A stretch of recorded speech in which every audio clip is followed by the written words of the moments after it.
నమస్తే, welcome to 99 TV. Trump గారికి జ్ఞానబోధ కలిగింది. మొత్తానికి బుద్ధుడికి బోధి చెట్టు కిందలాగా ఈయనకి ఇరాన్ దగ్గరికి వెళ్తే కానీ ఆ జ్ఞాననేత్రం విచ్చుకోల. అసలు థ్రెట్ హెజ్బుల్లాస్, హమాస్, హూతీస్ అనేది ఆయనకు బోధపడినట్టుంది. మరి వీళ్ళని ఎలా హ్యాండిల్ చేయాలి? మరోపక్క ఇజ్రాయెల్ సార్వభౌమాధికారాన్ని ప్రశ్నించే స్వరంతో జేడీ వ్యాన్స్ మాట్లాడటం అమెరికాకి ఇబ్బందులు తెస్తుందా? ఓవరాల్గా ఈ డెవలప్మెంట్స్లో ఒప్పందాలు ఏంటి, జరుగుతున్నదేంటి, అలాగే ఇరాన్ మరీ ఎక్కువ బ్లాక్మెయిల్కి పాల్పడుతుందా? అదేదో చిన్నపిల్లలాట నేను ఇప్పుడు ఆ డోర్ మూసేస్తాను, స్ట్రైట్ ఆఫ్ హెర్మూజ్ మూసేస్తానంటే ఎన్నాళ్ళు బెదురుతారు. సో షిప్స్ మాత్రం మామూలుగానే, వాటి మూమెంట్ మామూలుగానే ఉందట, వెసల్స్ మూమెంట్. వీటన్నిటి మీద సమగ్ర విశ్లేషణ అందించడానికి మనతో ఉన్నారు geopolitical affairs expert, senior journalist Suresh Kochatla గారు. నమస్తే సురేష్ గారు. నమస్కారం. అంత ఎక్కువ బ్లాక్మెయిల్ చేస్తే వ్యవహారం మొదటికే చెడేలాగా కనిపించట్లేదా సురేష్ గారు? ఉంది, కానీ ఇప్పుడే ఒక జాయింట్ స్టేట్మెంట్ వచ్చింది. ఖతార్ అండ్ పాకిస్తాన్ రిలీజ్ చేసిన ఒక జాయింట్ స్టేట్మెంట్. లేక్ లుసన్ సమ్మిట్లో జరిగిన దానికి first high level committee meeting with the participation of United States of America and Islamic Republic of Iran. దాంట్లో ఏమంటున్నారంటే first session high level talks framework జరిగింది and concluded in Switzerland with the participation of representatives from Islamic Republic of Iran and the United States of America, two mediating partners. దీంట్లో ఏమేమి decide చేశారంటే చాలా పాజిటివ్గా జరిగింది అంటున్నాం. మనకు జరిగింది తెలుసు, పాజిటివ్గా జరగలేదు. వాకౌట్ చేశారు ఇరాన్ ఫస్ట్, దాని తర్వాత షేక్ హ్యాండ్ చేయలేదు. గ్రూప్ ఫోటో కూడా మేము రావని చెప్పాము. ప్రెసిడెంట్ ట్రంప్ మమ్మల్ని ఇట్లా తిడితే మేము అసలు రాము. ఇక్కడ ముందు ఇజ్రాయెల్ గురించి చెప్పారు, దాని తర్వాత ట్రంప్ ఇచ్చిన డోస్ తర్వాత కూల్ అయిపోయారు మొత్తం. ఇప్పుడు జరిగిన దాంట్లో చాలా మటుకు వీళ్ళు ఏం చేస్తారంటే హై లెవెల్ కమిటీ పెట్టబోతున్నారంట. హై లెవెల్ కమిటీ పెట్టి ఆ హై లెవెల్ కమిటీ ఒక పొలిటికల్ ఓవర్సైట్, అంటే ఇప్పుడు మొత్తం వ్యాన్స్ ఒక్కొక్కసారి ఎవ్రీ టైం వ్యాన్స్ రాక్కర్లేదు. వ్యాన్స్ కన్నా కింద ఎవరైనా ఉన్నారు, సెక్రటరీ ఆఫ్ స్టేట్ ఎవరైనా అక్కడ అసిస్టెంట్ సెక్రటరీ ఆఫ్ స్టేట్, వాళ్ళని పంపిస్తారు. ఇప్పుడు వాళ్ళు వస్తారు మీటింగ్లకి. Chief negotiators will report regularly to the high level committee. అంటే ఈ వీళ్ళు ఉన్నారు కదా పాకిస్తాన్, ఖతార్, వీళ్ళు నెగోషియేట్ వీళ్ళు చెప్తారు. ఒక మాట అర్థం చేసుకోవాలి, ఏ ఒప్పందం చేసినా కానీ ఇజ్రాయెల్ దీన్ని ఏం చెప్తారు, దాన్ని లీగల్గా శాంక్టిటీ ఇవ్వరు. కరివేపాకులు తీసి అవతల వాళ్ళు బాంబేస్తారు తీసుకొచ్చి, అంతే సంగతి. అగ్రిమెంట్ అనేది నడవదు. Let us be very very clear about it. ఎందుకంటే మెయిన్లీ ఇరాన్ చేసిన ఏ ఒప్పందం అయినా కానీ అది ఇజ్రాయెల్ వ్యతిరేకంగానే ఉంటుంది. దాని ఖతార్ కానీ పాకిస్తాన్ కానీ ఏం ట్రై చేసినా కానీ ఆ మ్యాజిక్ నడవదు. ప్రెసిడెంట్ ట్రంప్ కూడా చాలా క్లియర్గా తెలిసింది. దానికోసం ఇవాళ ఆయన రూపం మార్చేశారు, ఇంకో రూపంకి వచ్చేసారు. టాక్స్ మొదలయ్యే ముందు మీరు చెప్పినట్లనే మీరు స్ట్రైట్ ఆఫ్ హార్మూజ్ బంద్ చేస్తున్నారు కదా, మిమ్మల్ని నేను స్ట్రైట్ ఆఫ్ హార్మూజ్ నేనే టేక్ ఓవర్ చేసుకుంటాను, నేనే టోల్ పెట్టుకుంటాను, 20% ఆయిల్ మొత్తం డబ్బులు నేను గుంచుకుంటాను. అండ్ ఇప్పుడు మీరు ఉన్నారు కదా స్విట్జర్లాండ్లో, మీకు తిరగడానికి మీ దేశం కూడా ఉండదు అక్కడ వెళ్తే అని చెప్పి ఆ మాట అన్నాడు. చాలా తీవ్రంగా అన్నాడు కదా సార్, మీరు తిరిగి సమయానికి మీ దేశం ఉండదండి. దేశం ఉండదంట. అంత మనగాడైతే మన్నే చేసి ఉండాల్సిందిగా. సో ఇది ఏం జరుగుతుందంటే ప్రెసిడెంట్ ట్రంప్కి ఒక ఫ్రస్ట్రేషన్ వచ్చేసింది వాసుదేవన్ గారు. ఎందుకంటే ఇప్పుడు ఈ లైన్ ఆఫ్ కమ్యూనికేషన్, ఈ పీరియడ్ 60 రోజులు అంతా it's nothing, it's pure bunkum. Basic problem ఏంటంటే ఇరాన్ దగ్గర న్యూక్లియర్ ఆయుధాలు ఉండకూడదు అని ఒక ఫస్టే. రెండవది, ఇరాన్ దగ్గర మిసైల్స్ కానీ డ్రోన్స్ కానీ ఇది డెవలప్ చేయకూడదు. ఇదంతా వాళ్ళు చేస్తుంది చైనా సహాయంతోనే. ఇరాన్ ఓన్లీ అసెంబుల్ చేస్తున్నారు. పార్ట్స్ అన్నీ చైనా నుంచి వస్తుంది, రెడీమేడ్ పార్ట్స్గా వస్తుంది. ఇక్కడ అసెంబుల్ చేసి దాంట్లో ఉన్న మిసైల్ పార్ట్స్ కానీ, దాంట్లో ఉన్న రాడార్ సిస్టమ్ కానీ, దాంట్లో ఉన్న గైడెన్స్ సిస్టమ్ పెట్టి దాంట్లో పేలోడ్ పెట్టేస్తారు. అంటే బాంబు 2 కిలోలో 3 కిలోలో 4 కిలోలు పెట్టేస్తారు దాంట్లో. ఇది వీళ్ళ పని. మాస్ ప్రొడక్షన్ అక్కడి నుంచి జరుగుతుంది చైనా నుంచి. చైనా ఆయిల్ తీసుకెళ్తున్నారు, దాని బదులు ఇది ఇస్తున్నారు అన్నమాట. ఇప్పుడు ప్రెసిడెంట్ ట్రంప్కి ప్రాబ్లం ఏమొచ్చిందంటే ఆయన వ్యతిరేకంగా అమెరికాలో ఇప్పుడు చాలా పెద్ద ప్రచారం నడుస్తుంది. టకర్ కార్ల్సన్ లాంటి హార్డ్ కోర్ రిపబ్లికన్ వాళ్ళు కూడా ప్రెసిడెంట్ ట్రంప్ వ్యతిరేకంగా వెళ్ళిపోయారు. ఇప్పుడు ఆయన నిన్న ట్రంప్తోనే ఆల్మోస్ట్ 3 గంటల సేపు కూర్చున్నా అని చెప్పి ఒక వీడియో స్టేట్మెంట్ రిలీజ్ చేశారు. దాంట్లో ఆయన అంటున్నాడు, ట్రంప్ చాలా క్లియర్, ఇరాన్ వినకపోతే, ఇరాన్ ఒప్పందం చేయకపోతే 60 రోజులు మేము మొత్తం ఇరాన్ లేకుండా చేసేస్తాం, ఫుల్ బాంబ్ చేసి పడేస్తాం మేము. దీనికన్నా ముందు కూడా ప్రెసిడెంట్ ట్రంప్ చాలాసార్లు ఇట్లాంటి స్టేట్మెంట్ ఇచ్చారు, ఏం జరగలేదు, మనకు తెలిసింది అది. కానీ ఇప్పుడున్న పరిస్థితుల్లో ఏం చేయగలుగుతారు? ఆయనకి డొమెస్టిక్ ప్రెషర్ చాలా ఎక్కువ అయిపోయింది. ఇప్పుడు ఆయన మీద రిపబ్లికన్ పార్టీ నుంచే ఎదురు వాయిసెస్ వినబడుతుంది. ఇప్పుడు అది కాకుండా అక్కడున్నప్పుడు రాబోయే ఎలక్షన్స్లో మిడ్ టర్మ్ పోల్స్లో ఏం జరుగుతుందని అందరికి చాలా క్లియర్గా తెలిసిపోయింది. సో ప్రెసిడెంట్ ట్రంప్ ఒకటే వ్యూ ఏంటంటే ఇప్పుడు ఎట్లయినా ఆయిల్ ప్రైసెస్ని స్టెబిలైజ్ చేయాలి అంతే. న్యూక్లియర్ అంతా పక్కన. ఎందుకంటే ఈ ఒప్పందంలో 2-3 మెయిన్ పాయింట్స్ మిస్సింగ్ ఉంది. అదే ఇజ్రాయెల్ అడుగుతున్నారు, మీరు ఏం ఒప్పందం చేశారు, న్యూక్లియర్ అంటున్నారు, అది ఇప్పుడు తర్వాత చూసుకుందాం అంటారు వాళ్ళు ఇరాన్. మెయిన్ పాయింట్ మిసైల్స్ ఏమైంది, దాని గురించి ఎందుకు లేదు ఒక స్టేట్మెంట్. హెజ్బుల్లా, హూతీలు, హమాస్ గురించి ఎందుకు లేదు, ఎందుకు వాళ్ళ పేర్లు కూడా ఎందుకు లేవు. ఇంకోటి ఇవాళ పొద్దున జేఎన్ఎస్ అని చెప్పి అక్కడ పబ్లికేషన్ వాళ్ళు ఒక సమిట్ ఆర్గనైజ్ చేశారు ఇజ్రాయెల్లో. వీడియో మీకు పంపించాను. అవునవును, చూశాను. ఆ వీడియోలో నెటన్యాహు చాలా క్లియర్గా చెప్తున్నారు, అమెరికా మీద దాడి జరిగినప్పుడు అమెరికా వాళ్ళ ప్రజలను చూసుకున్నారు కదా, 9/11 జరిగినప్పుడు ఏం చేశారు, ఆఫ్ఘనిస్తాన్ వెళ్ళారు, బాంబులు వేశారు, అల్ఖైదాని ఫినిష్ చేసేశారు, ఒసామా బిన్లో పారిపోయి పాకిస్తాన్లో కూర్చున్నాడు. ఓకే, ఇదంతా జరిగింది. మేము మా ప్రజల మీద బాంబు, మా సోల్జర్స్ని చంపినప్పుడు మేము చూసుకుంటూ కూర్చోవాలనా? ఇది వాళ్ళ ప్రశ్న అన్నమాట. మీరు అక్కడ హెజ్బుల్లాని ఎవరు ఫండ్ చేస్తున్నారు, వాళ్ళని ఆపకుండా మా వెంట పడ్డారేంటి?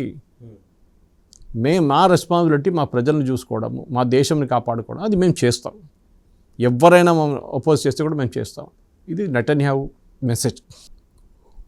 ఈ ఒప్పందంలో ఉన్న డీటెయిల్స్ చూస్తే వాజ్దేవన్ గారు, ఒప్పందం కాదు ఇప్పుడు యాక్చువల్లీ, ఈ ఒప్పందంలో ఫస్ట్ పాయింట్, ఓకే, అక్కడే డిస్ప్యూట్ స్టార్ట్ అవుతుంది. ఎందుకంటే ఇప్పుడు దీంట్లో ఎక్కడ ఇరాన్ మీద ప్రెషర్ లేదు, ఇరాన్ యుఎస్ మీద ప్రెషర్ పెట్టారు. ఓకే, మీరు లెబనాన్లో గొడవలు ఆపాలి, లెబనాన్ చెప్పట్లేదు, ఆల్ టెరిటరీస్, అంటే లోకంలో రేపు ఎక్కడ యుద్ధం ఉండకూడదంట. అంటే రేపు క్యూబాలో చేస్తే ఏం చేస్తారు, మళ్ళీ ఇరాన్ ఆబ్జెక్ట్ చేస్తారా దాన్ని కూడా? అరే క్యూబాలో ఎందుకు చేశారు? ఫస్ట్ క్వశ్చన్ ఇరాన్ దగ్గర అడగాల్సింది అండ్ యుఎస్ దగ్గర కూడా అడగాల్సింది, మీరు ఎట్లా అగ్రీ చేశారు దేనికి? ఈ గొడవ నడుస్తుంది మిడిల్ ఈస్ట్లో, మీరు అక్కడ పెట్టుకోండి, ప్రాబ్లం లేదు ఎవరికి. ఎక్కడో ఉన్న లెబనాన్లో మీరు దీంట్లో ఎందుకు ఇంక్లూడ్ చేస్తున్నారు? ఇరాన్ లెబనాన్లో కంట్రోల్ చేస్తున్నారా? లేదు కదా, వాళ్ళు ఇండిపెండెంట్ కంట్రీ, వాళ్ళు అక్కడ టెర్రరిస్ట్ వచ్చి కూర్చున్నారు. ఇక్కడ మన హెజ్బుల్లా, ఇక్కడ గాజాలో వీళ్ళు వచ్చి కూర్చున్నారు, హమాస్ కూర్చున్నారు, అక్కడ యెమెన్లో హూతీలు వచ్చి కూర్చున్నారు. వీళ్ళందరూ టెర్రరిస్ట్ గ్రూప్ని స్పాన్సర్ చేసి పంపిస్తున్నారు. సో అదే ట్రంప్ అన్నారు నిన్న ఇంకో ట్వీట్లో, ట్రూత్ సోషల్లో, మీరు ఈ టెర్రరిస్ట్ గ్రూప్ని సపోర్ట్ చేస్తే అంతే సంగతి, we will finish them off అన్నారు. ఇన్ఫ్యాక్ట్ తమాషగా చెప్పాడంటే, మొన్న కూడా చెప్పాడు, అది పని చేస్తున్న ఫైల్ మొత్తం ఉంది కదా హెజ్బుల్లా ఫైలు, అది మేము సిరియాకి అప్పగించేస్తాం, సిరియా చూసుకుంటారు వాళ్ళని. ఆలోచించండి, సిరియా చూసుకుంటారంట. అంటే మీరు ఇజ్రాయెల్తో చెప్తాను, మీరు ట్రబుల్ తీసుకోకండి, నేను సిరియాకి చెప్పేశాను, వాళ్ళు సుపారీ ఇచ్చేసాను వాళ్ళకి, వాళ్ళు చూసుకుంటారు వీళ్ళని. ఎందుకంటే వాడు ఒక టెర్రరిస్ట్ గ్రూపు, వాడు ఐసిస్ వాడు, అల్ఖైదా ఐసిస్ నుంచి వచ్చిండు అక్కడ ఉన్న ప్రెసిడెంట్. వీళ్ళని చాలా బాగా తెలుసు ఎట్లా కొట్టాలని. ఇజ్రాయెల్ అట్లీస్ట్ ఒక ఫార్మల్ $10 million ఎంత అతని హెడ్ మీద ఉండేది ఒకప్పుడు. యుఎన్ డెసిగ్నేటెడ్ టెర్రరిస్ట్ని ప్రెసిడెంట్ చేసి పెట్టాడు ప్రెసిడెంట్ ట్రంప్. చెప్పాడు కదా, నా మాట వింటాడని కూర్చోబెట్టాడంట అక్కడ. ఆలోచించండి. ఇప్పుడు వానికి ఏం చెప్తారు, నువ్వు అల్ఖైదా ఎక్స్పీరియన్స్ ఉంది, నీకు ఐసిస్ ఎక్స్పీరియన్స్ ఉంది కదా, ఇప్పుడు టెర్రరిస్ట్ని ఎట్లా డీల్ చేయాలి నీకు తెలుసు, నువ్వు హెజ్బుల్లాని చూసుకో, అప్పుడు నేను ఇజ్రాయెల్ని విత్డ్రా చేపిస్తాను. ఇజ్రాయెల్ ఏమంటాను, మేము విత్డ్రా చేసే ప్రసక్తే లేదు, మేము సదర్న్ లెబనాన్లో ఉంటాం, మా ప్రజల మీద దాడి జరుగుతుంది అక్కడి నుంచి, మేము అక్కడ ఉంటాం, మా సోల్జర్స్ని చంపుతున్నారు, మొన్న కూడా 4 చనిపోయారు, దాంట్లో ఒకరు lieutenant colonel. So we will not agree to it, మేము అక్కడి నుంచి వెళ్ళే ప్రసక్తి మేము అక్కడే కూర్చుంటాం, మీరేమని చేసుకోండి. ఈ ప్రాబ్లంలో సాగించి ఇరాన్ గురించి మాట్లాడలేదు ఇప్పుడు ఎవరు. ఇరాన్లో జరిగే అత్యాచారాలు, ఇరాన్లో జరిగే టెర్రరిస్ట్ సపోర్ట్, దాని గురించి అస్సలు మాట్లాడలేదు. మాటలంతా లెబనాన్ మీద ఉంది. ఇది నాకు అర్థం కాదు. ఈ ఖతార్ కానీ పాకిస్తానీ వాళ్ళని ఎందుకు అరేంజ్, అదే ఇజ్రాయెల్ క్లియర్గా చెప్పారు, వీళ్ళిద్దరి మీద నాకు నమ్మకం లేదు.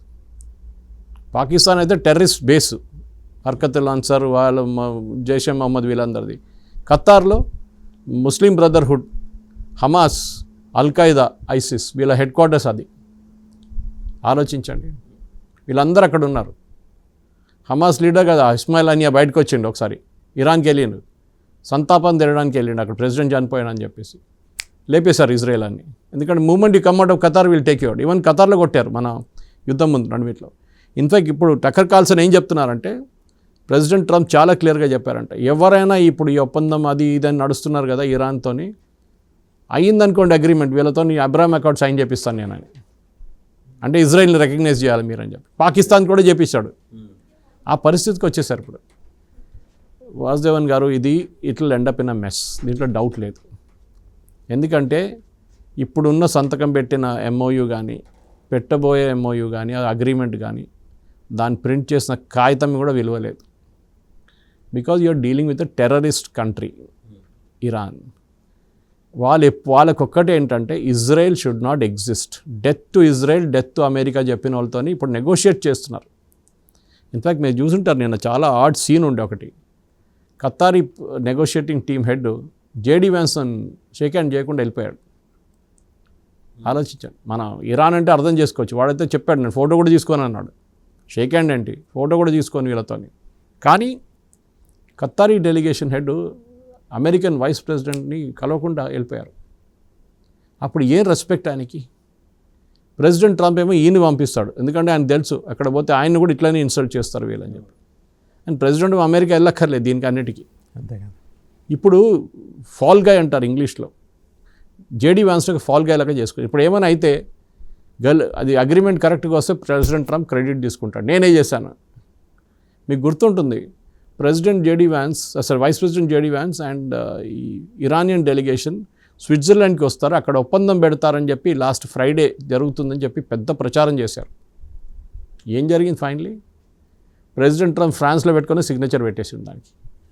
నువ్వు వెళ్ళక్కర్లేదు, నువ్వు సంతకం పెట్టక్కర్లేదు, నేను పెట్టేశాను. ఎందుకంటే ఆయనకు భయం మళ్ళీ క్రెడిట్ ఈయనకు వస్తుంది కదా వస్తుందని.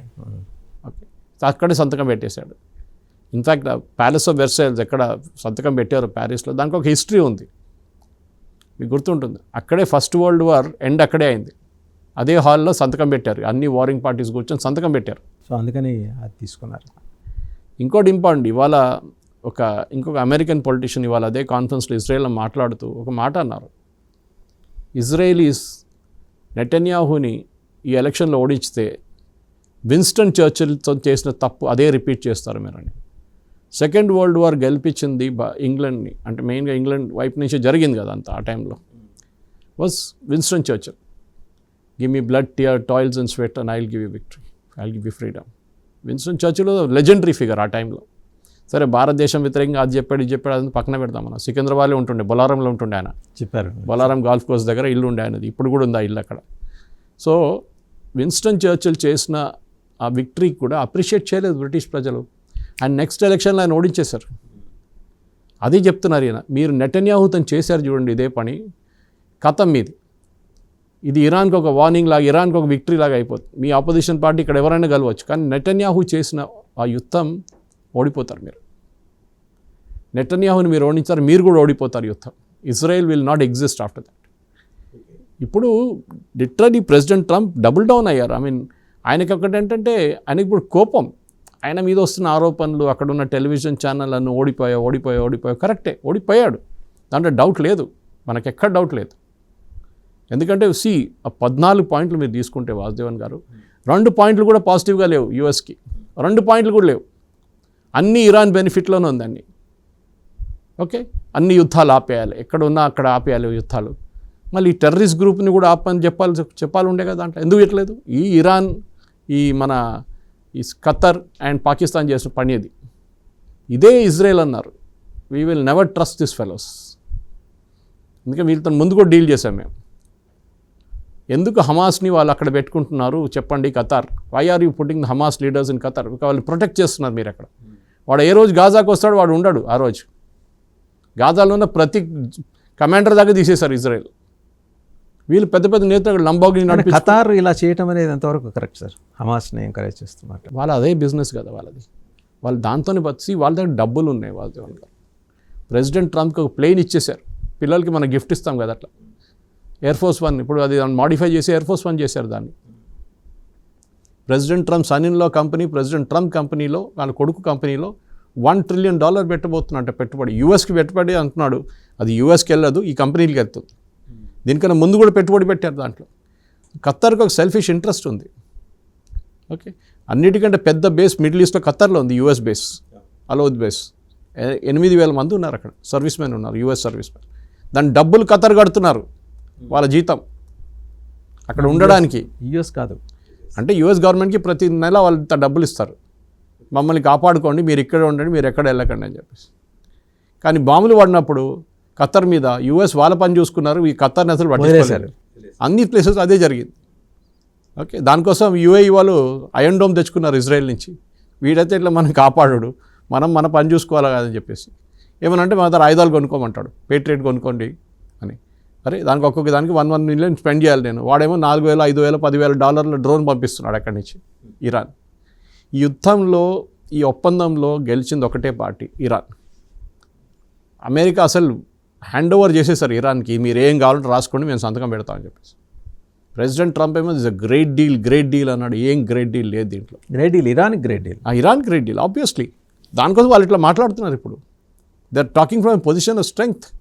ప్రెసిడెంట్ ట్రంప్ చెప్పారు ఈ హార్మోజ్ గురించి, మీరు బంద్ చేస్తే నేను తీసుకుంటాను, నేను 20% డబ్బులు తీసుకుంటాను ఆయిల్ది.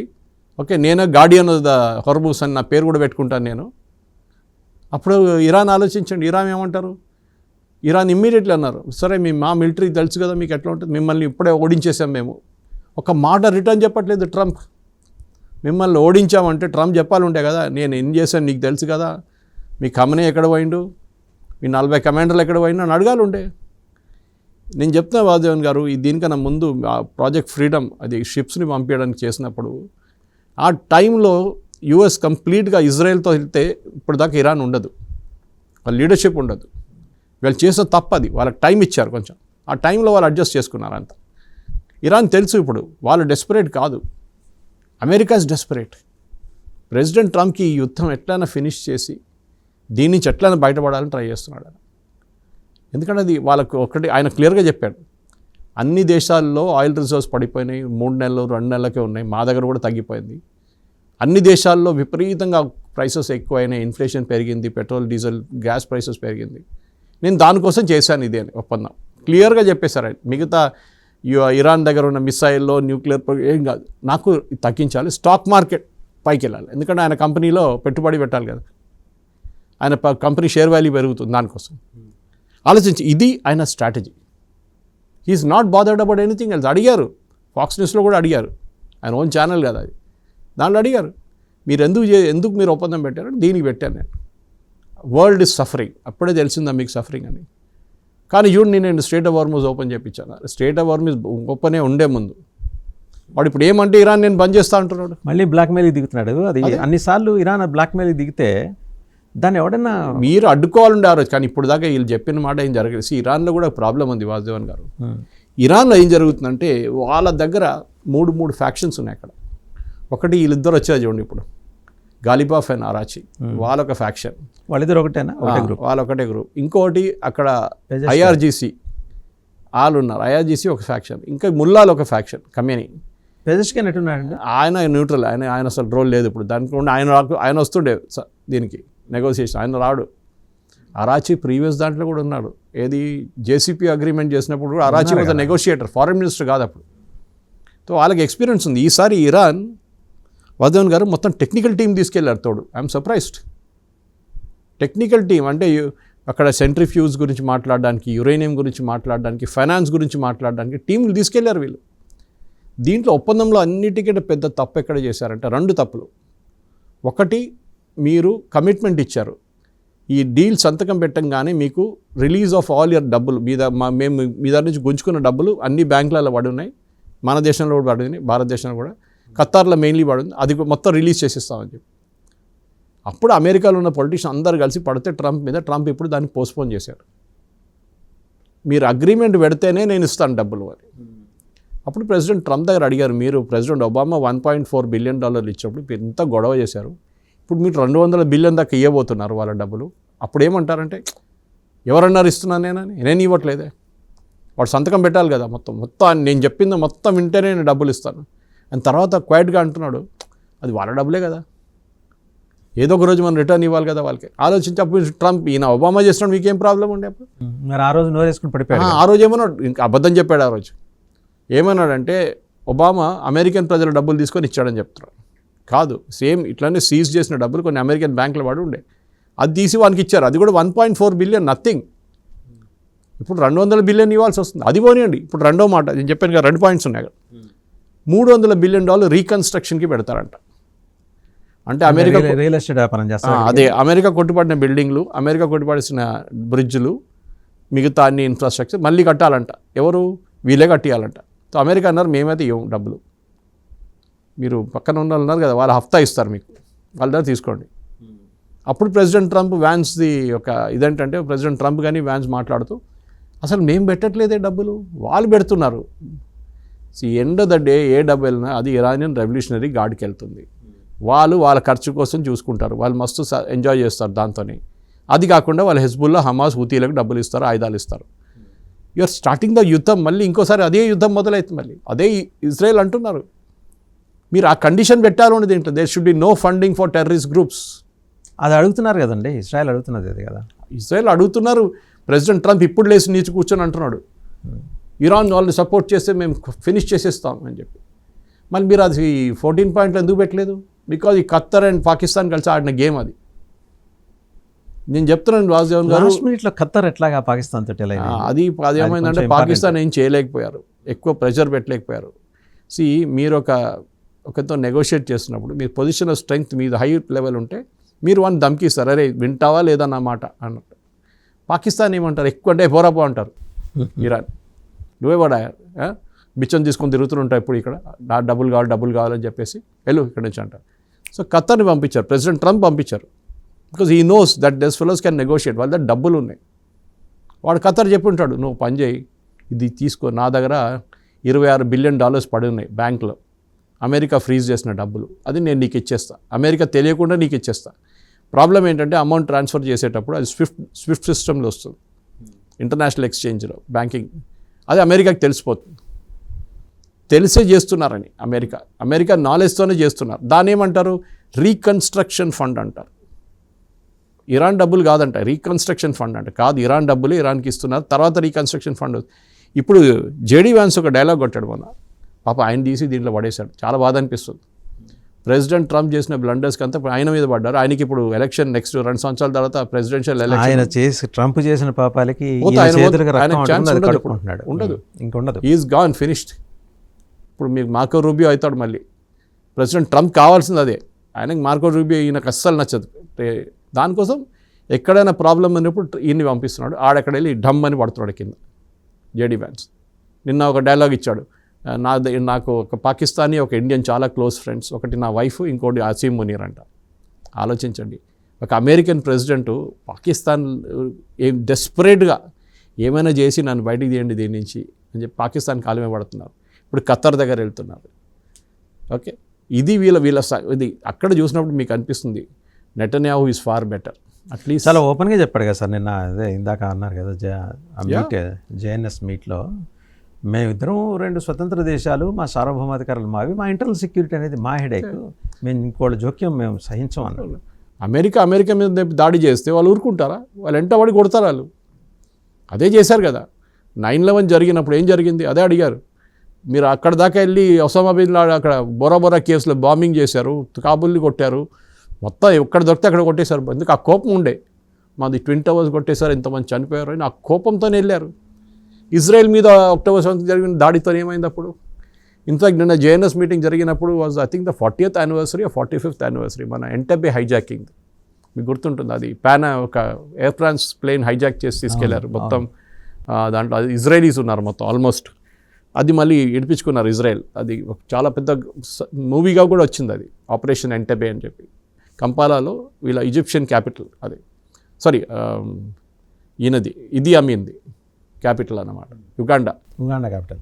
ఓకే, అది దాంట్లో చనిపోయిన ఇద్దరిలో ఒకరు నెతన్యాహు వాళ్ళ brother. He was the commander of the operation, Yoni Netanyahu. Young guy, he was 23 or 24 ఆ టైంలో. తో దాని గురించి వాళ్ళు చెప్పారు, my family had a personal tragedy in that. Yoni చనిపోయారు అప్పుడు. కానీ ఇప్పుడు జరుగుతుంది ఏంటంటే ఫైనలీ అమెరికా కూడా అర్థమైపోయింది, మీరు ఎంత ఒప్పందం పెట్టినా కానీ పామే ఒకరోజు మిమ్మల్ని గరుస్తుంది. అది దాన్ని మీరు డ్రెస్అప్ చేసి లిప్స్టిక్ వేస్తే ఏం కాదు, అది అట్లనే ఉంటుంది అది. సో అదే జరుగుతుంది ఇప్పుడు. ప్రెసిడెంట్ ట్రంప్కి ఆ రోజు ఈ ప్రెషర్ మీద వచ్చి చేసిన పనితో ఇప్పుడు ఆయనకి రిగ్రెట్ వస్తుంది. అమెరికాలో హ్యూజ్ పుష్ బ్యాక్. ఆయన కూడా రెండు ప్రశ్నలు సురేష్ గారు ఇక్కడ. ఇప్పుడు నెతన్యాహుకి వ్యతిరేకంగా జట్టు కట్టే 2 ఫార్మర్ ప్రైమ్ మినిస్టర్స్ అక్కడ, వాళ్ళు ఒక అలయన్స్ కట్టారు. నెతన్యాహు మీద జనంలో వ్యతిరేకత ఉందనేది ఒక ప్రచారం. ఈ ఎన్నికల్లో అతను he may going to lose the battle అని చెప్పేసి. ఇప్పుడు ఆ 2 ప్రైమ్ మినిస్టర్స్ ఎవరి ఇన్ఫ్లుయెన్స్లోకి వెళ్ళే అవకాశం ఉంది? వాళ్ళు యుద్ధాన్ని కొనసాగి వాళ్ళు ఈయనకన్నా హార్డ్ కోర్ ఉంటారు. ఇరాన్లో జరిగినట్లనే అయితే ఇరాన్లో వీళ్ళేమన్నా రెజీమ్ చేంజ్ జరుగుతుందంటే వీళ్ళ నాన్నగారు చాలా సాఫ్ట్ క్యారెక్టర్ ఉన్నారు ఖమెనీ. ఇప్పుడు ఫార్మర్ ఏం చెప్తారు సుప్రీం లీడర్. ఇప్పుడు ఏమైందంటే 80 సంవత్సరాలు ఒక సుప్రీం లీడర్ని తీసేసి ఒక 50 సంవత్సరాలు ఆయన తీసుకొచ్చి కూర్చోబెట్టారు. This follows hard core. వాళ్ళ నాన్నగారు చాలా మహాత్మాలాగా ఉంటారు. సో ఇప్పుడు అదే జరిగింది. సో ఇప్పుడు మీరు ఇజ్రాయెల్లో కూడా అదే జరగబోతుంది. మీరు నెటన్యాహుని తీశారనుకోండి, అట్లీస్ట్ నెటన్యాహు ట్రంప్ మాట వింటాడు, వచ్చేటోడు అంటాడు ఎవడా ట్రంప్ అంటాడు. Even though Israel dependency on Trump on US చాలా ఉంది. వాళ్ళకి ప్రతి సంవత్సరం ఆల్మోస్ట్ $3 బిలియన్ ఆయుధాలు ఇస్తారు, ఫ్రీగా ఇస్తారు యుఎస్ ట్యాక్స్ పేయర్ డబ్బులతో. మన జాన్స్ అన్నాడు ఆ మాట. అది ఎందుకు ఇస్తున్నాడు చెప్పట్లేదు. ఎందుకంటే ఇదే అరబ్ నేషన్స్ని ఇజ్రాయెల్ కంట్రోల్ చేస్తున్నారు. లేకుంటే ఇజ్రాయెల్ లేదనుకోండి వీళ్ళు యుఎస్ మీద పడుతుండే వచ్చి. ఓకే, ఇప్పుడు వాళ్ళకి దొరికింది ఇజ్రాయెల్తో, ఇజ్రాయెల్ని కొడుతున్నారు, ఇజ్రాయెల్ రిటర్న్ కొడుతున్నారు. ఇజ్రాయెల్ వెళ్ళిపోయారు అనుకోండి సీన్ నుంచి, మళ్ళీ ఏం చేస్తారు వీళ్ళు, బోర్ కొడతాయి వీళ్ళకి, ఎవరు ఇంకెవరు దొరుకుతాడు ఇప్పుడు అని చూసి యూఎస్ మీద కొడతారు. అది జరిగింది కదా. 9/11 అంటే జరిగింది. 9/11 ఆఫ్ఘనిస్తాన్ వాళ్ళు లేకుంటే మీరు మొత్తం మిడిల్ ఈస్ట్ నుంచి వచ్చిన వాళ్ళే 9/11లో సూసైడ్ బాంబర్స్ అందరూ, ఎయిర్క్రాఫ్ట్ హైజాక్ చేసిన వాళ్ళందరూ. సో అది చాలా క్లియర్ అక్కడ పొజిషన్. ఇప్పుడున్న దాంట్లో president Trump is caught between rock and hard place అంటారు ఇంగ్లీష్లో. అని అసలు ఏం చేయాలని అర్థం కావట్లేదు. డొమెస్టిక్ ప్రెషర్ చాలా ఉంది, ఇంటర్నేషనల్ ప్రెషర్ చాలా ఉంది. అది కాకుండా ఆయనకి ఈ అరబ్ నేషన్స్ ఉన్న తలక అది సపరేట్. అది అందరి దగ్గర అప్పులు తీసుకొని, అప్పులు అంటే కాదు ఆల్మోస్ట్ లంచాలు తీసుకొని వాళ్ళ కంపెనీల మీద పెట్టుబడి పెట్టి ఒక ప్లేన్ కూడా తీసుకున్నాడు గిఫ్ట్గా. ఇదంతా ఉంది. ఆయనకి ప్రతి చోట నుంచి ఇదంతా లేదనుకోండి మీకు. అదే మొన్న ఒబామా అన్నారు నిన్న, ప్రెసిడెంట్ ఒబామా మాట్లాడు, సరే నన్ను తిట్టారు, నన్ను అది చేశారు, నన్ను ఎస్ఓబి అని పిలిచాడు, అన్నీ చేశాడు, కానీ మీరు అర్థం చేసుకోండి నేను చేసిన డీల్ తప్పంటే మళ్ళీ ఈ డీల్తో కంపేర్ చేసి చెప్పండి ఈ డీల్ ఎట్లా బాగుంది, దీనికన్నా రాబోయే డీల్ ఇంకా కాలేదనుకోండి, రాబోయే డీల్ దీనికన్నా ఎంత బాగుంటుంది నాకు ఒకసారి చెప్పండి అని చెప్పి. ఈ భేషజాలు ఇగోలు పక్కన పెట్టేసి బారాక్ ఒబామా చేసిన డీల్ని తీసుకొచ్చి ఎగ్జిక్యూట్ చేయలేదు కదా, రిజెక్ట్ అయిపోయింది. ఇరాన్ అంటారు ఇంకా మేము అంగీకరించాం, అయిపోయింది. ఆ డీల్లో వాసుదేవన్ గారు it is not just a deal between US and Iran. ఆ డీల్లో రష్యా సైన్ చేశారు, చైనా సైన్ చేశారు, జర్మనీ సైన్ చేశారు, ఫ్రాన్స్ సైన్ చేశారు. వీళ్ళందరూ ఒప్పందం పెట్టారు. దాంట్లో వీళ్ళందరూ అంగీకరించారు దట్ ఇరాన్ని మేము చూసుకుంటాం, మీరు టెన్షన్ పడకండి. ఐఏఏ సంతకం పెట్టారు, ఇన్స్పెక్షన్ ర్యాండమ్ ఇన్స్పెక్షన్కి అప్రూవల్ ఇచ్చారు. ఇప్పుడు అదంతా వస్తుంది. ఎవరు రారు, ఫ్రాన్స్ జర్మనీ అసలు పక్కన కూడా రారు. వాళ్ళు మీ ప్రాబ్లం మీరు చూసుకోండి, మమ్మల్ని అడిగి మీరు యుద్ధం మొదలు పెట్టలేదు, మీరే మొదలు పెట్టారు, మీరే ఫినిష్ చేయండి అని చెప్పి ఆ పరిస్థితికి వచ్చేసారు. ఇప్పుడు మనం భారతదేశంలో కూర్చొని ఆలోచిస్తే ఇదంతా ఎందుకు, వాసుదేవన్ సురేష్ రోజు ఈ ట్రంప్ ఇరాన్ నెటన్యాహు మాట్లాడుతుంటే మన పెట్రోల్ బంక్లో వెళ్ళి పెట్రోల్ వేయించుకుంటే అప్పుడు తెలుస్తుంది ఆ పెయిన్ ఏంటనేది. అప్పుడు అర్థమవుతుంది ఈ ప్రాబ్లం అంతా ఎక్కడి నుంచి వచ్చింది అనేది. గ్యాస్ రేట్లు పెరిగినాయి, ప్రతి ఐటమ్ రేట్లు పెరుగుతుంది, దాంతోపాటు కమర్షియల్ పెరిగింది, సిఎన్జి పెరిగింది. చెప్పడానికి చాలా ఈజీ ఇక్కడ కూర్చొని, కానీ మనం జియో పొలిటికల్ లాంగ్వేజ్లో నో మ్యాన్ ఇస్ అనే ఐలాండ్ అంటారు. ఎక్కడ లోకంలో ఏం జరిగినా మన మీద దాని ఇంపాక్ట్ ఉంటుంది. దాన్ని చాలా మటుకు మన గవర్నమెంట్ ట్రై చేస్తున్నారు మిగతా సోర్సెస్ నుంచి తీసుకురావడానికి. రష్యా దగ్గర నుంచి కూడా కొనబోతున్నారంట ఆయిల్, శాంక్షన్స్ ఉంటే కూడా మేము తీసుకుంటా అంటున్నారు. ఇరాన్ ఆయిల్ స్టార్ట్ అయింది, ఇప్పుడు ఇరాన్కి కావాల్సి వస్తుంది. సో ఇదంతా జరుగుతున్నప్పుడు కూడా మనకి మెయిన్గా అడ్వాంటేజ్ ఏంటంటే మన గవర్నమెంట్ మన రిస్క్ని వైడ్ స్ప్రెడ్ చేశారు ఇప్పుడు. ఓకే, ఒమాన్ నుంచి మనం కొంటున్నాం. Oman was in the 24th place మన ఇంపోర్ట్ లిస్ట్లో మొన్న దాకా. లాస్ట్ 2 నెలల్లో Oman is now the 10th place. అంటే చాలా ఆయిల్ కొంటున్నాం వాళ్ళ దగ్గర నుంచి, ఒమాన్ నుంచి. వాళ్ళకి స్ట్రైట్ ఆఫ్ హార్మూజ్ అక్కర్లేదు, వాళ్ళు ఇటు పక్కన ఉన్నారు, వాళ్ళు పక్క నుంచి పంపిస్తారు, మనకు కూడా దగ్గర పడుతుంది. ఓకే, ఇది అడ్వాంటేజ్. కానీ మన దగ్గర ఒక జియో పొలిటికల్ లెవెల్ని చూస్తే చాలామంది అడుగుతారు, పాకిస్తాన్ ఇన్వాల్వ్ అయిపోయారు. పాకిస్తాన్ వెళ్తారయ్యా, వాళ్ళకి డబ్బులు కావాలి, ప్లీజ్ అండర్స్టాండ్. అలా డబ్బులు లేవు, దాంతో పోయిన తర్వాత ఇరాన్ కొంచెం చిల్లర పడేస్తారు, తీసుకోరా అని చెప్పేసి పిచ్చోళ్ళకి ఇచ్చినట్ల, పెట్టుకో కొంచెం, నీకు 2 ట్యాంకర్లు ఆయిల్ పంపిస్తాను every year or every month, దాంతో నువ్వు బతుకు అని చెప్పేసి. వాళ్ళకి ఫారెన్ ఎక్స్చేంజ్ లేదు, ఏం లేదు వాళ్ళ దగ్గర. సరే, ఇప్పుడు ఇజ్రాయిల్ మీద ఒత్తిడి తీసుకొస్తున్నది జేడీ వ్యాన్స్ కామెంట్స్ వల్ల, లేకపోతే ట్రంపే చేస్తున్నాడు. జేడీ వ్యాన్స్ నుంచి అదే ఆయన భుజం నుంచి తుపాకీ పేలుస్తున్నాడు అంతే. దట్స్ బికాజ్ ట్రంప్ డైరెక్ట్గా చెప్పడానికి భయపడుతున్నాడు. ఎందుకంటే అంత పవర్ఫుల్ ఇజ్రాయలీ లాబీ ఉంది. వాషింగ్టన్లో. అమెరికన్ ఆర్థిక వ్యవస్థే ఆ 5-6 డీప్ స్టేట్లో ఇన్వాల్వ్ అయిన ఇజ్రాయలీస్ వల్ల నడుస్తుంది. అంతే. ఒకవేళ నిజంగానే ఇలాంటి పిచ్చేషాలు అమెరికా వేస్తే వాళ్ళు దే లిడ్రూ ఆల్ దేర్ ఫైనాన్సెస్ కదండి. విత్డ్రా చేయక్కర్లేదు, వాళ్ళు అక్కడే ఆడుకుంటే చాలు, కొలాప్స్ అయిపోతుంది. అక్కడ ఆడుకుంటే వాళ్ళు ఓకే 2 స్టాక్ మార్కెట్ నుంచి విత్డ్రా సో అదే కనుక జరిగితే నవంబర్ లోపలే ట్రంప్ అడ్మినిస్ట్రేషన్ ఈవెన్ నౌ ట్రంప్కి నవంబర్ ఎలక్షన్ ఓడిపోతారు. ఎట్లయినా ఓడిపోయిన తర్వాత ఆయన మీద ఇంపీచ్మెంట్ వస్తుంది. ప్రెసిడెంట్ తీసేసి ఈయన వైస్ ప్రెసిడెంట్ని కూర్చోబెడతారు. ఇప్పుడే ఆయన ఎట్లయిపోయింది మీరు చూస్తున్నారు, ఏం పవర్ లేదు, లేకుంటే ఎట్లా మాట్లాడుతున్నాయి. కానీ ఇప్పుడు పిచ్చోన్లాగా మాట్లాడారు. నిన్న కూడా మేము బాంబ్ చేసేస్తాం, దీనికన్నా ముందు కూడా చెప్పారు we'll bomb back you to the stone age అన్నారు. ఇప్పుడు అక్కడ ఆలోచించండి, మీ టీం కూర్చొని నెగోషియేట్ చేస్తున్నారు. ఇక్కడ వ్యాన్స్ ఇంకా అందరు కుష్నర్ అండ్ విట్కాఫ్ కూర్చున్నారు, ఇటువైపు అరాచీ అండ్ ఖలీఫాఫ్ కూర్చున్నారు. అప్పుడు అక్కడి నుంచి మెసేజ్ వస్తుంది, వీళ్ళు చూసుకో, వీళ్ళు అగ్రీ చేయకపోతే వీళ్ళు వెళ్ళే ముందు వీళ్ళ దేశం నేర్పిస్తానని వాళ్ళ మెంటల్ స్టేట్ ఆలోచించండి. దానికి వాళ్ళ కోపం వస్తుంది. అంతే కదా. మేము మాట్లాడుతున్నాం ఇక్కడ, అప్పుడు దీని నడిమిలో నువ్వు ఎందుకు వచ్చి పడుతున్నావు? That is because Trump 14 conditions agree చేసిన తప్పు. ఏమైనా ఒక నార్మల్ డ్రాఫ్టింగ్ పర్సన్, మీరు ఒక మినిస్టర్ ఆఫ్ ఎక్స్టర్నల్ అఫేర్స్ కూడా తీసుకుంటే మన దగ్గర దీనికన్నా బాగా డ్రాఫ్ట్ చేస్తుంది. కానీ కండిషన్స్ అగ్రీ చేశారు. అన్ని ఇరాన్కి పాజిటివ్గా ఉంది దాంట్లో, మోస్ట్ ఆఫ్ ద కండిషన్స్. ఒక్కటేనో మేము యురేనియం గురించి అది కూడా మాట్లాడతాం. ఓకే, ఇది ముందే ఇరాన్ చెప్పేశారు మేము న్యూక్లియర్ వెపన్స్ డెవలప్ చేయం. మళ్ళీ మీరు 60% ఎందుకు చేస్తున్నారు? 60% ప్యూరిటీ అక్కర్లేదు మీకు మీ సివిలియన్ ప్లాంట్ నడిపించాలంటే. 3% చాలు, 3.67. అది ఒబామా డీల్లో ఉంది, అది జెసిపిఓలో. ఇది ప్రెసిడెంట్ ట్రంప్కి ఇప్పుడు ఏం చేయాలని తెలియట్లేదు. వాసుదేవన్ గారు, that is simple as that.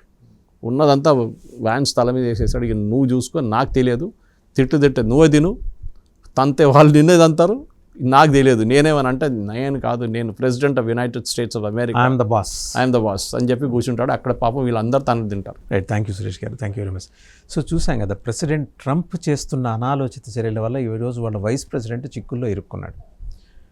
JD Vance భుజం మించి తుపాకీ పేల్చి ఉన్న ఒకళ్ళిద్దరు మిత్రులను కూడా దూరం చేసుకునే ఒక దుర్మార్గపూరితమైన ధోరణితోటి ట్రంప్ వ్యవహరిస్తాం. అండ్ ఇరాన్ కూడా కన్నుపోయేంత కాటుకు పెట్టుకుంటుంది. ప్రతిరోజు బ్లాక్మెయిలే, నేను మళ్ళీ మూసేస్తా. మూసేయి, నష్టపోయేది నువ్వు కూడా నష్టపోతావు.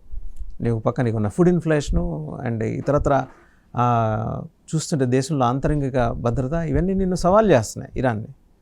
అండ్ మీ అడ్మినిస్ట్రేషన్ ఏమైనా సవ్యంగా ఉందంటే IRGC ఒక లెక్క, గాలిబాఫ్ అలాగే అరాక్చి ఒకవైపు ఉంటారు, పెజెష్కిన్ న్యూట్రల్గా ఉంటాడు. మీలో మీకు అండర్స్టాండింగ్ లేదు, మీరు అందరినీ బెదిరించేవాళ్ళే, అందరినీ బెదిరిస్తారు మీరు. అంటే ఒక సామెత ఉంది, అది ఆయనకు వర్తిస్తుంది, తెక్కలోడు తిరణాలకు వెళ్తే ఎక్కదిగా సరిపోయిందని. ఇప్పుడు కరెక్ట్గా ట్రంప్ అనుసరిస్తున్న వైఖరికి దానికి తగ్గట్టే మీ ట్యూన్స్ ఉంటున్నాయి. ఆయన వైఖరికి తగ్గట్టే ఇరాన్ ట్యూన్స్ ఉంటున్నాయి. మీరిద్దరూ కొట్టుకు సావటం కాదు కానీ ప్రపంచం సాగుకు వచ్చింది. ఈరోజు ఎక్కడో ఒక చోట దీనికి ఈ స్టేల్మేట్, ఈ ప్రతిష్టంభనకి ఫుల్ స్టాప్ పడకపోతే చాలా ప్రమాదం. ఇజ్రాయెల్ ఆయన నెతన్యాహు గట్టి స్టేట్మెంట్ ఇచ్చాడు, మా సావర్నిటీ విషయంలో ఇంకొంచెం ఎవరో జోక్యం చేసుకుంటే మేము అంగీకరించాం. 9/11 అటాక్స్ అయినప్పుడు మీ సావర్నిటీని మీరు కాపాడుకోవడానికి మీరు దాడులు చేయలేదా? మేము దాడులు చేస్తాం. హెజ్బుల్లాస్ అనే నరహంతక ముఠాని అంతం చేసే విషయంలో మేము వెనక్కి తగ్గం అంటున్నారు. ఇప్పుడు వాళ్ళకి తెలుసు, ఒకవేళ ఇరాన్ ఈ అమెరికా డీల్లో ఈ ఇజ్రాయెల్ని ఇన్వాల్వ్ చేసి వాళ్ళు చేసి సంతకాలు పెట్టిస్తే జరిగేదేంటి? రేపు పొద్దున ఇజ్రాయెల్ ఉండదు ప్రపంచ పట్టణంలో. ఆ విషయం వాళ్ళకి తెలుసు కాబట్టి ఇజ్రాయెల్ ప్రతిఘటన చాలా తీవ్రంగా ఉంది. సరే, రాబోయే ఎన్నికల్లో నెతన్యాహు పార్టీ గెలుస్తుందా, లేకపోతే ఇద్దరు మాజీ ప్రధానమంత్రులు ఏర్పాటు చేసుకున్న కూటమి గెలుస్తుందా, that is secondary. But as a nation వాళ్ళందరూ ఒకటే, ఇజ్రాయెల్. ఆ జాతి మొత్తం ఒకదానికి కట్టుబడింది. వాళ్ళు ఈయనకన్నా కరుడుగట్టిన దేశభక్తులు, వాళ్ళు యుద్ధాన్ని కొనసాగిస్తామంటారు. ఆ విపరిణామాలకి దారితీసే పరిస్థితులు ఏర్పడటానికి ట్రంప్ కారణమైతే అది ప్రపంచ వినాశనానికి దారితీస్తుంది.